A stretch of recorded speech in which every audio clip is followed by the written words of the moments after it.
Chapter 4 introduces us to the two brothers, Cain and Abel. It's a very famous story. Spoiler alert, Cain kills Abel.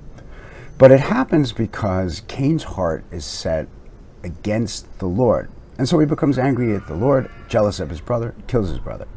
Let's jump into the text. But before I do, it's an important chapter because Israel is going to enter the promised land under Joshua, having come out of the Egyptian captivity, Egyptian slavery under Moses.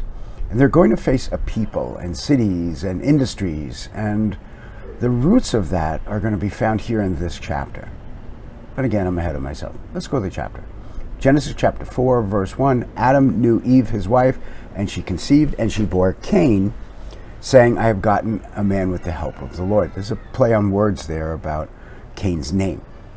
So, and again, she bore his brother Abel. Now we've got the antagonist and the protagonist. Now, Abel was a keeper of sheep, and Cain was a worker of the ground. In the course of time, Cain brought to the Lord an offering of the fruit of the ground, and Abel also brought of the firstborn of the flock and of their fat portions. And the Lord had regard for Abel and his offering, but for Cain and his offering he had no regard. So Cain was very angry, and his face fell. Now let's just stop there for a second. It's often taught that Abel's sacrifice was acceptable because it was animals, it was the killing of animals, it was prefiguring the need for blood sacrifice, and ultimately the sacrifice of Jesus. And Cain's was rejected because it was, well, only crops.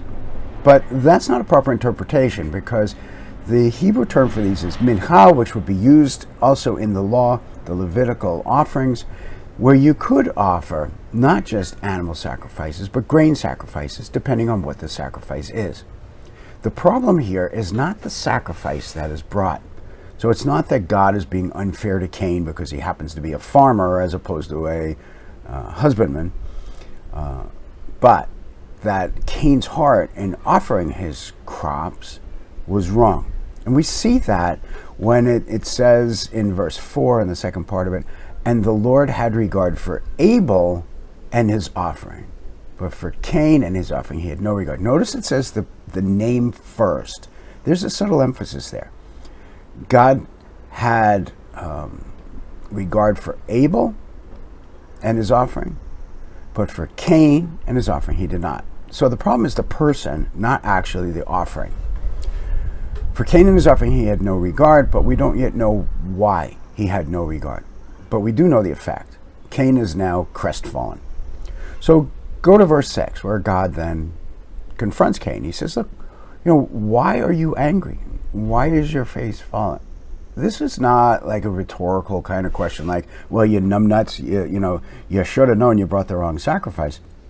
God is poking for the motive of his heart. So why are you angry? And why is your face fallen? Look what God says in verse 7. If you do well, will you not be accepted? Notice it says, if you do well. It doesn't say if you bring the right sacrifice. Again, the problem is not the sacrifice. The problem is the attitude of the worshiper. If you do well, will you not be accepted?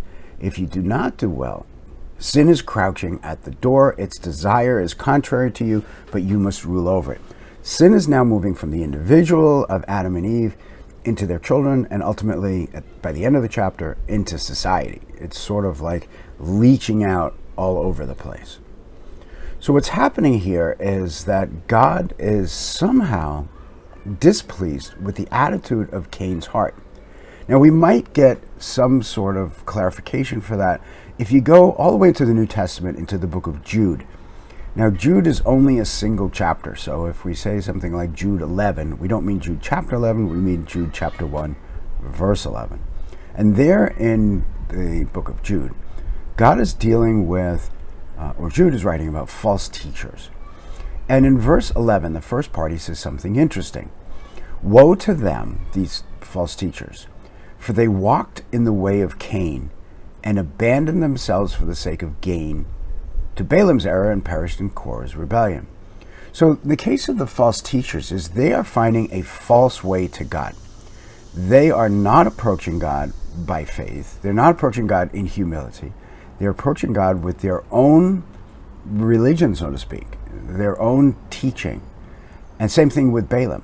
Balaam, who we're not going to discuss at this point, But Balaam was a Hebrew prophet employed by Israel's enemies, called to curse Israel, but he didn't curse Israel. So why was the parallel there? Well, in the case of Balaam, he was being employed to be a prophet and found himself in the uncomfortable position of being employed to curse God's very people, the God for whom he was a prophet. Same thing with these false teachers in Jude and their lack of belief and their way of Cain, which is a way of rebellion. It's a way of opposition to God. And so it's interesting that Jude gives us that insight, because if you go backwards now to Genesis 4, we can see that there's a problem in Cain's heart. And it's not completely delineated in the text. What it says is that it is manifest in his offering. So he brought offering from the fruit of the ground. Notice, though, with Abel, his brother, he brought from the flock because he was a herder, but he brought the first part of the flock. He brought the firstborn of his flock. He brought the fat portions. That's the best. It doesn't say that Cain brought the best fruit, or the first fruits. It's just he brought some stuff. He's not willing to give God his best. And then so God says, look, the problem is sin, but it's going to be your enemy. And if you do what's right, you'll be able to master it, but it's always crouching at the door. And that's going to be the problem of all mankind. There's a problem on the inside. And again, we live in a society right now which thinks the problem is the society, and if you just fix the society, the individuals will be okay. You'll have equity, equality, and justice, and righteousness, as long as everybody lives in the right environment of a society. It's exactly backwards from what the Bible's teaching here. The problem does not originate in the society. It originates in the person, and in the person's heart, and in this case, Cain's heart. And it's going to lead him right to murder.